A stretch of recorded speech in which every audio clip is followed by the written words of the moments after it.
So many of us have read about, been a part of this thing called M&A, mergers and acquisitions. Sometimes it's a good thing, sometimes it's a scary thing.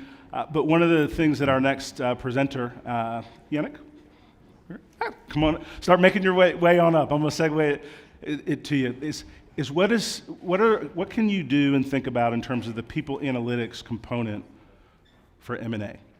And what I will tell you, just from my experience, having been a part of teams that have bought companies, my firm was just acquired. One of the things that's super important is how do you merge those cultures? And two companies will come together for the external synergies to drive market, but sometimes really underestimate the cost, time, and energy to merge together their people and systems behind, which is really the fundamental thing that's going to make that tactical marketing or sales reason why they came together grow. So without anything further, Yannick, I'm going to turn it over to you. Give him a hand. Good to see you, my friend. Thank you. Thank you very much. I think my presentation is done. He just said everything I was supposed to say.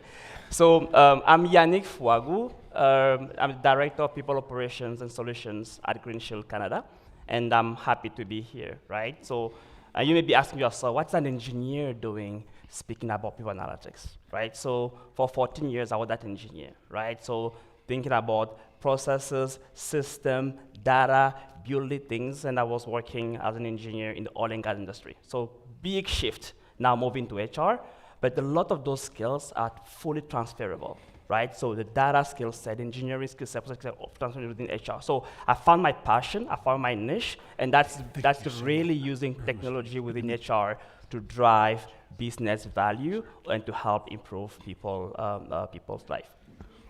So now, today we will talk about M&As, and I don't have my clicker. So can I have the clicker? So today we'll talk about the M&As, and really what I want you to take away from today. If you don't remember anything, just remember this. You need to have a seat at the table before the M&As are signed. You need to have that way before, during negotiation, due diligence, or group. Analytics group needs to be there because we need to start to do some pre-work during that phase, and then when the M&A is actually active and need to integrate, then we will be well prepared. That's the only thing. So go back to your leaders, to your team, and tell them, if that M&A coming up, I need to have the study table. That's my message to you. That's my call of action to all of us today. So now, I'll give you a bit more meat to this. So really, the M&A landscape, it's shifting and is evolving a lot. So the curve that you see on the left-hand side, there's a number of M&As in US and Canada over the past 5 years. And this year, we're projecting a 15% increase. But I believe it's going to be more than that. Now, if you think about the tariffs that are coming up, you think about the politics that are coming up, so I presume there'll be more M&As this year than have ever been in the last 5 years. So and a lot of those M&A fail. If you look at the graph on the right-hand side, only 35% of M&A achieve their goals.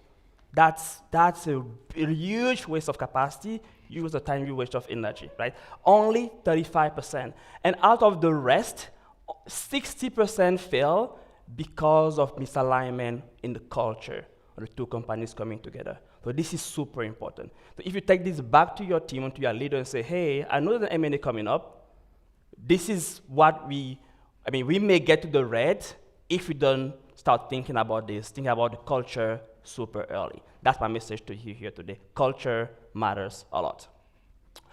So now, so what I mean by that is before the merger, you need to start collecting some of the data, right? You need to start collecting, doing some talent assessment, some skill assessment. You need to start doing some leadership capability assessment, cultural assessment. So you need to do all of this assessment for both companies coming together, even before due diligence. Collecting that information, and then more due diligence, you collect a bit more as well, and you start seeing where the gaps are between the two companies. You start prepping for how do we integrate not just the system, not just the financial, but also the people, because that's where it fails most of the time. And then when the M&A is announced and post-merger, that's where the real work starts. But you have had already the data before that, right? So that's now you can start thinking about how do I reorganize the companies? How do I combine them together? How do I optimize the structure? Most importantly, I've seen this fail a lot. How do I harmonize compensation and benefits? Because most of the time, they are completely different from one company to the other. In one company, a person could be called VP, earning $100,000, and the next one, same VP, earning $500,000. How do we bring those two together? Like, is VP in company one now a manager, right? Or are you moving the salary up to, like, how do we do that? It's tricky, it's complex. We need to start thinking about it way in advance. How do we harmonize comp and ben in addition to everything else, right? And same thing with making sure that you can show the value, the impact on the people that you are merging. So I will keep this up for you a minute. Think about it, and then I will ask you to kind of help me. There will be a session right after this. Like there will be a quick kind of session for each of you around your table, and I'll ask you to think about what can you do to bring together two companies' culture, right? So think about it. So I will give you an example. So these are assessments that was done for two. Those names are fictitious, but they are real company. I want to call it out. So there was company A, the acquiring company. That's the yellow diamond, and company B, the target company. That's the blue diamond. So the acquiring company was a large multinational company in the U.S., right, in the energy industry, and they wanted to grow fast, inorganically. So meaning they had to acquire a smaller company, super nimble, super agile, and fast thinking. But we did an assessment on their culture using the OFTD's assessment framework, and there were two complete cultures. Now the challenge is how do we bring those together? So in the powered instance, the target company was the acquiring company was hierarchical, right? It had a chain of command in that company, right? It was very individualistic, and there was less innovation on that bigger company, while the smaller one was almost the opposite, right? So now I'll ask you, take 5 minutes on your table and think about strategy on how do we bring these two companies together, and how do we kind of combine and harmonize and synergize the culture. So go ahead.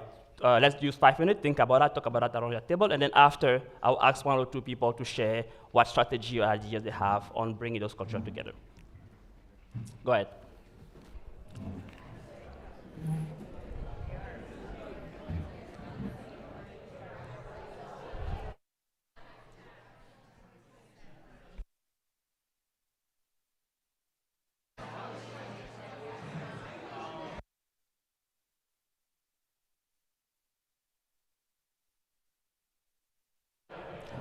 Okay, thank you guys. Thank you very much for participating.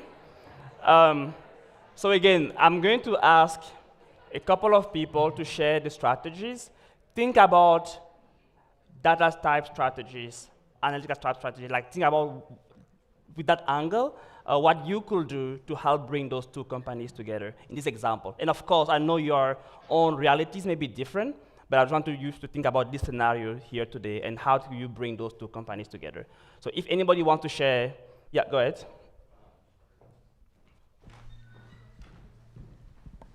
So since the purpose is harmonizing between two companies, so no confrontation is needed, so no one ideally is going to impose, but trying to reach middle ground might be an issue for both companies, because if every time the company acquired another company, like they're not going to keep changing their culture and everything, and culture takes a long time to develop and build. So I think from our discussion, maybe if this was incentivized, that they would accept this. So for example, as you mentioned, a $500,000 VP that is getting paid, the other one is $100,000. So if to bridge that gap, because in acquisitions, usually companies account for the gaps in compensation and everything to, standardize the pay rates and everything. So maybe in that case, if you are to comply or to accept anything that has to do with the culture, like the unfreeze, change, and then freeze kind of thing. So you're going to incentivize people who are going to comply with this. That is, in my opinion, what but could help it. Okay, that's one way to look at it. Thank you. Thank you for sharing. Thanks a lot. Yeah. Yeah. Okay.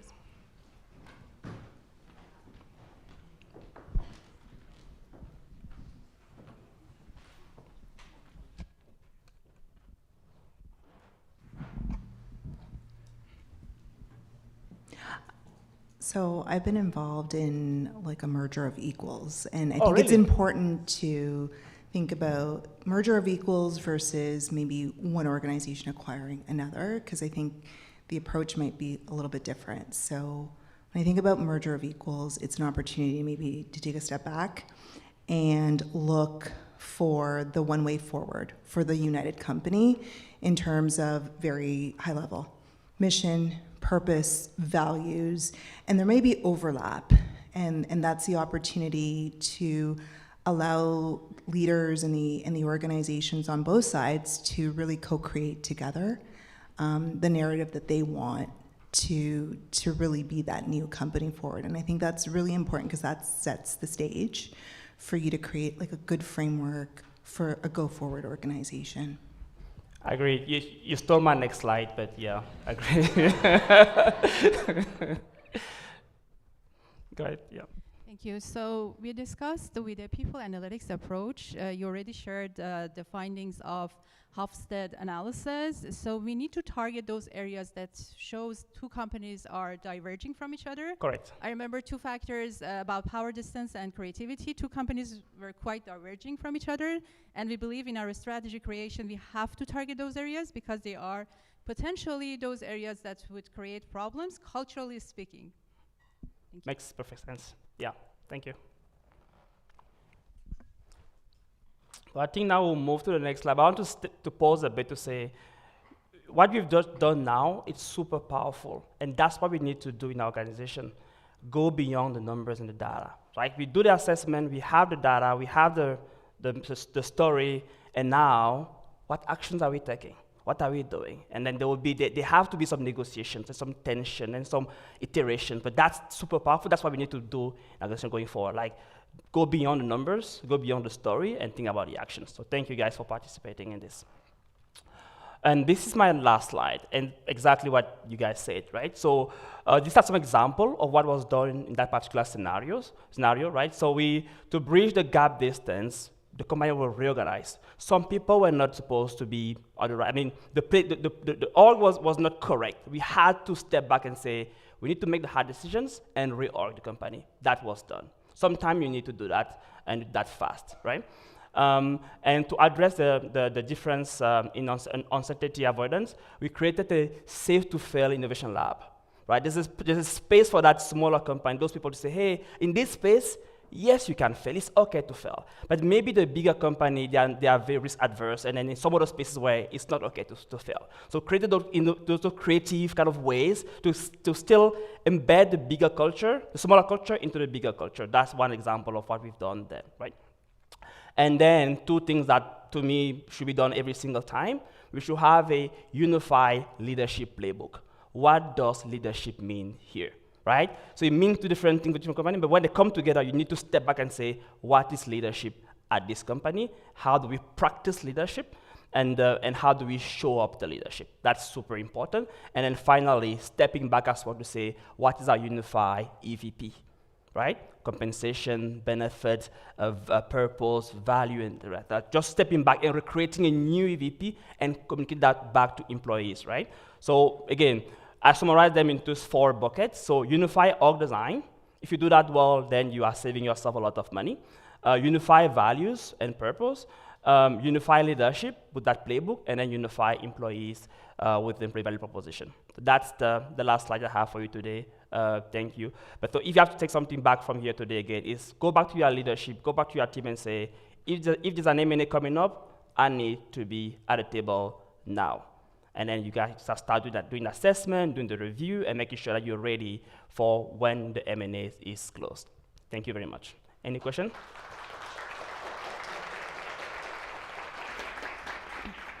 I think we have some time for questions. Yeah.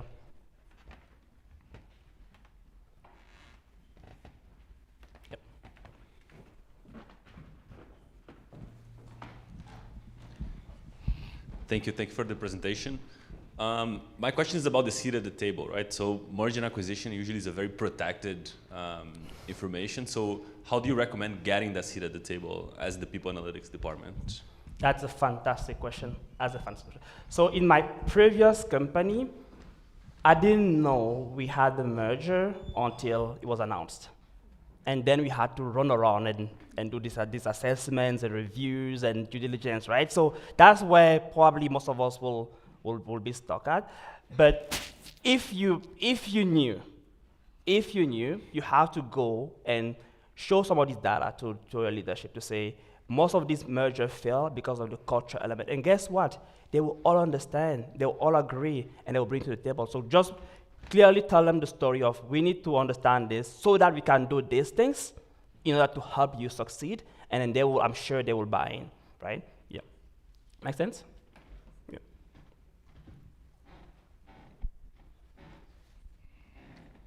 My quick question about mergers and acquisitions between cross-cultural countries. Oh, that's a big one. So any experience there that you can share about what way you can have a unified employee value proposition when it's two different countries and different cultures being discussed? I know it's not a one day or a one time event, but it keeps on happening in global organizations. I've not had experience with that. So I will, if anybody in the room has the answer for that, please help me. Anybody has done an M&A between two companies, two different cultures, different countries, and how do we bring those two together? I guess that's the question, right? Yeah. Anybody? You want to share? Go ahead. Yeah. Yeah.